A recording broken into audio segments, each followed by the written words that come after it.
आज शारदीय नवरात्र के सप्तमी है और आज भक्तों के माता के दर्शन के लिए पट खोल दिया जाता है। आज हमारी टीम साहेबगंज स्थित मां मनसा शक्ति पीठ माई स्थान मंदिर में हो रहे शारदीय नवरात्र के सप्तमी के दिन पूजा करा रहे आचार्य से खास बातचीत किया गया। आज सप्तमी है और सप्तमी के माता का पटाक्षेप किया जाता है, बताया जाए। शारदीय नवरात्र 2024 चल रहा है। इसमें सबसे पहले यूथ ऑफ तिरहुत के सभी पदाधिकारियों को जय माता दी। आज शारदीय नवरात्र का सप्तम दिवस है और सप्तमी तिथि के दिन भगवती का पट भक्तों के दर्शनार्थ खोल दिया जाता है। हम अभी साहेबगंज के मां मनसा देवी शक्ति पीठ के आचार्य पीठ से आचार्य डॉक्टर धर्मेंद्र मिश्रा बोल रहे हैं।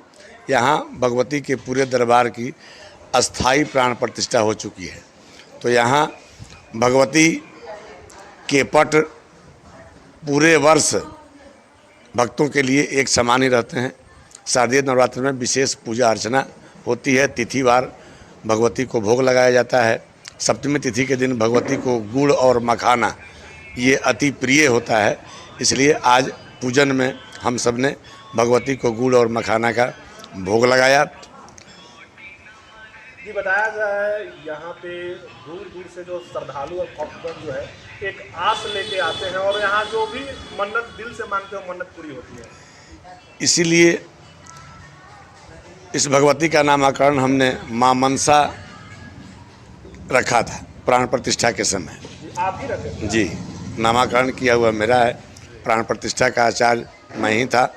सौभाग्य से भगवती की कृपा से मनसा का मतलब ही होता है कि हमारे मन में जो मनोरथ होते हैं उसको भगवती पूर्ण करे, इसलिए भगवती का नाम हमने मनसा रखा। दूर दूर से शिवहर, सीतामढ़ी, गोपालगंज, सिवान, पूर्वी चंपारण, पश्चिम चंपारण तमाम जिलों से भक्त आते हैं और जो भी सच्चे श्रद्धा से इस शक्तिपीठ में आता है उसकी मनोरथ भगवती अवश्य पूर्ण करती हैं। ऐसा विगत 25 वर्षों का हमारा अपना अनुभव रहा है। आज माता के किन रूपों का पूजा किया जा रहा है? आज भगवती के सप्तम रूप काल रात्रि की पूजा हुई है। सप्तमी के दिन भगवती के सप्तम रूप काल रात्रि की पूजा की जाती है। काल रात्रि की उत्पत्ति मार्कंडेय पुराण में, देवी भागवत महापुराण में वर्णित है। भगवान शिव भगवती के मस्तक से कालरात्रि की उत्पत्ति हुई। ये तब हुआ जब शुंभ निशुंभ और रक्त बीज के अत्याचार से देवता त्रस्त थे। उस समय सभी देवता भगवान शिव के पास गए कि प्रभु आप ही इस समस्या का कोई समाधान निकाल सकते हैं। तत्काल भगवान शिव ने माँ पार्वती को आदेश दिया कि आप जाकर शुंभ निशुंभ और रक्त बीज का वध करके देवताओं को उनके त्रस्त से मुक्ति दिलाइए। भगवती ने माँ दुर्गा का रूप धारण किया और उन्होंने शुंभ निशुंभ कालरात्रि का रूप लेकर शुंभ निशुंभ और रक्त बीज का वध माता ने किया, इसलिए वो कालरात्रि के रूप में प्रसिद्ध हुई। एक विशेष पूजा में निशा पूजा कहा जाता है, किनको करना चाहिए वो निशा पूजा? सभी कर सकते हैं। निशा पूजा हर व्यक्ति कर सकता है। वो विशेष पूजा होती है, कालरात्रि की पूजा होती है। विशेष मनोकामना पूर्ति के लिए वो की जाती है। उसमें भगवती के 9 आवरण बताए गए हैं। 9 आवरण की पूजा, प्रथम आवरण, द्वितीय आवरण, तृतीय आवरण, चतुर्थ आवरण, क्रमशः 9वें आवरण तक भगवती की पूजा की जाती है। योगिनी माताओं की पूजा की जाती है।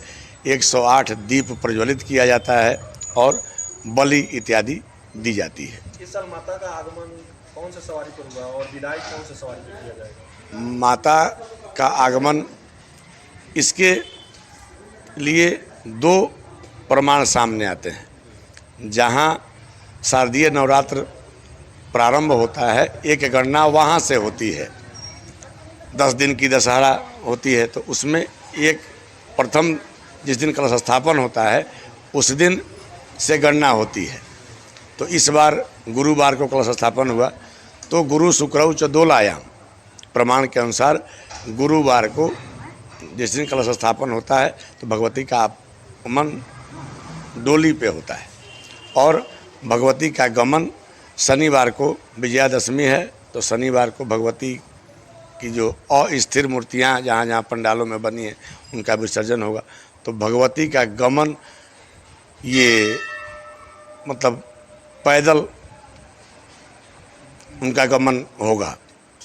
क्या कहेंगे भक्तों के लिए 3 दिन और नवरात्रि का पावन समय है?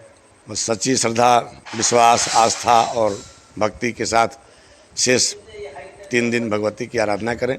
भगवती सभी भक्तों के मनोरथ पूर्ण करें। जय माता दी। बहुत बहुत धन्यवाद हमसे बात करने के लिए। धन्यवाद आपका भी।